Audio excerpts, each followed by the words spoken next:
Next topic is a big surprise, but I don't think it's a surprise that's going to generate a ton of interest. Um, and that's Joe Hendry is making his return to TNA for TNA Genesis. That was just announced. I think the Hardy Boys teased it, and then TNA made the news official that yes, that Joe Hendry will be returning to TNA for Genesis. Very much in the vein of probably an AJ Styles, probably a segment or something in the crowd, or not in the crowd, in the ring. What that is, I don't know. He hasn't been on TNA television since September, where he lost. I think that was the match where he lost to Eric Young. But he is now, I believe, a main roster SmackDown star. I'm probably going to see him here next month on SmackDown in Charlotte. I'm going to try to go to that event if I can get a free ticket. A buddy of mine, Corey, also a veteran, says that if you just go to the box office and you have your military ID, you can get a free ticket if they have some like off for hold. So I'm like, okay, I'm gonna try. I'll try to go early that day. So, but I'm trying to get 2 tickets. My cousin's also a veteran. He's gonna try to come with me. So I might be seeing Joe Hendry on February 6th. So we shall see that. But they're teasing him kind of as a way to boost ticket sales for Genesis, and Genesis was already doing pretty good. Like I think they're like 1,800 tickets out of 3,000, and we're still like maybe the 17th, so 11 days away. We're 11 days away. I think the week leading up to it, they'd really hit the market hard. They're going to do a lot of comps, obviously.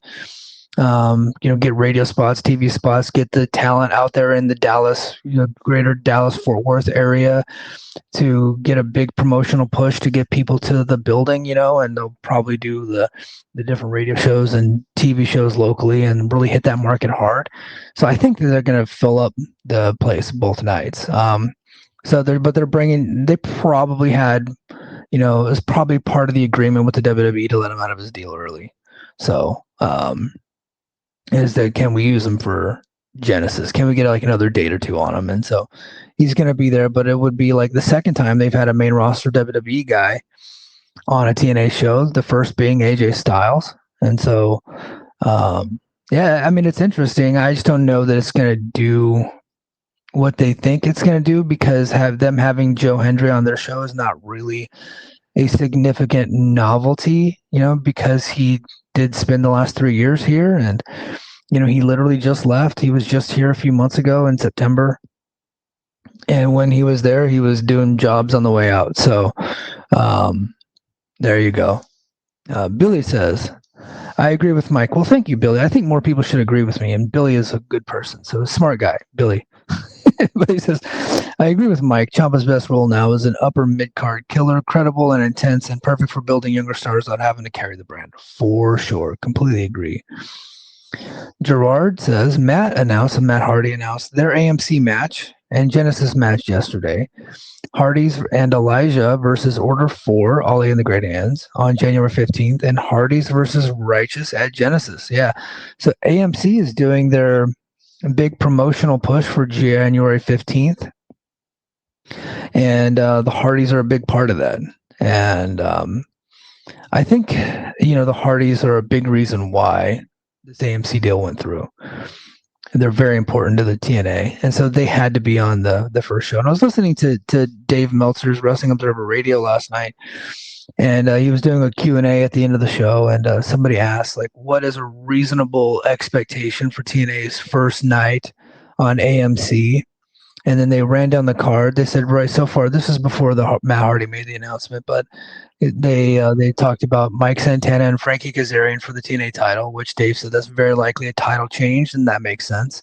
And then they talked about Myron Reed versus Leon Slater, and Dave's analysis was that, and which was what I've been saying for a long time, is that they want to give you a title change with Mike Santana for the first show, and they want to give you a great match, and which Myron Reed versus Leon Slater is going to be that. So you're going to get that. And then he said that he would, he said that 200,000 would be really good for TNA, but that 300,000 would be kind of like great. So 200,000 would be good. 300,000 would be great. He said if they do 300,000, the expectation would that they would settle in around 200,000, and that's kind of what I'm thinking too. I set my expectations low for TNA.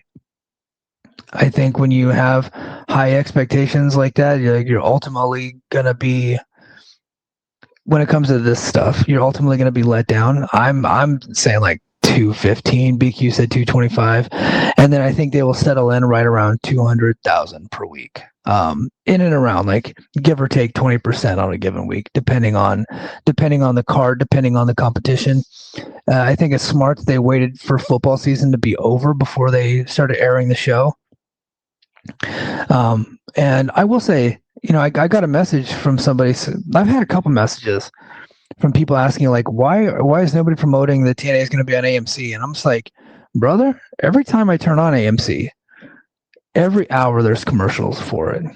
AMC is doing their part. They're hitting it hard, and they just now started yesterday a social media campaign. And then I fully expect next week both AMC and TNA is promoted it every day on their socials. I fully expect that next week they're going to hit the media rounds and really hit it hard and beat you over the head with the fact that they're going to be on AMC next week. But TNA is promoting it. AMC is promoting it. I think some people are questioning why the wrestling media is not promoting it hard yet. And I was like, well, it's not their job to promote it, but TNA will be sending out their talent to do all these tours of all the different social media or pro wrestling media sites. So I think that's coming. I'm not worried about how hard they're promoting it at all. In fact, I think they're doing a good job. So I don't know like what people were expecting. So, but I mean, what, like a Times Square rollout and billboards everywhere? Like they don't have that kind of money. Like, I think they're going to do a good job promoting it, and I think they're going to get over 200,000 viewers for the first episode, and they'll sell it all in average around 200,000 per week. Let's see. Billy says, I can see that Hardy match opening up the AMC show. Yeah, I can see that too. Like I wanted, Leon Slater versus Myron Reed to open up. But people gotta understand that the Hardys is like, they're the ones driving the ship for the first time in forever. And you would have to go back to territory days. A tag team is the top draw for a promotion for the first time since the territory days. It's never been this way. Like the Young Bucks were not the top draws in AEW. Well, Young Bucks were the top draws in Ring of Honor. So it's been the first time since the Young Bucks were in Ring of Honor that the top draws were a tag team act for a promotion.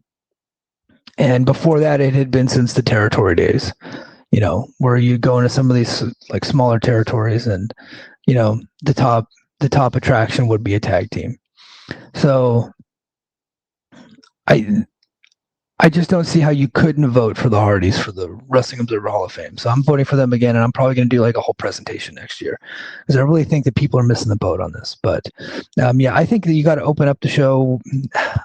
Mike's preference would be like what Mike's entertained by would be Leon Slater and Myron Reed. Like you just come out like, here, this is what we are. This is total nonstop action. I think AMC would want the Hardys. Like they would want the most popular act to open up with the most popular act. And I think that makes sense. I understand that. So Billy, I think that you're right. And that's probably the right move would be to open up with, the Hardys and Elijah. Now Elijah is a top babyface in this company. And we're going to find out what he's made of when he wrestles Mustafa Ali. And God bless Ali. Ali will do everything in his power to get that match and to get Elijah over, for sure. He's going to work his ass off in that match. And I got a lot of respect for Ali, and I hope that they're able to retain him because he is invaluable to this company. And if he doesn't leave, he's gonna get a run with Mike Santana for sure. And I'd like to see them like flip the belt to Ali and then flip it back to Santana at some point during the year.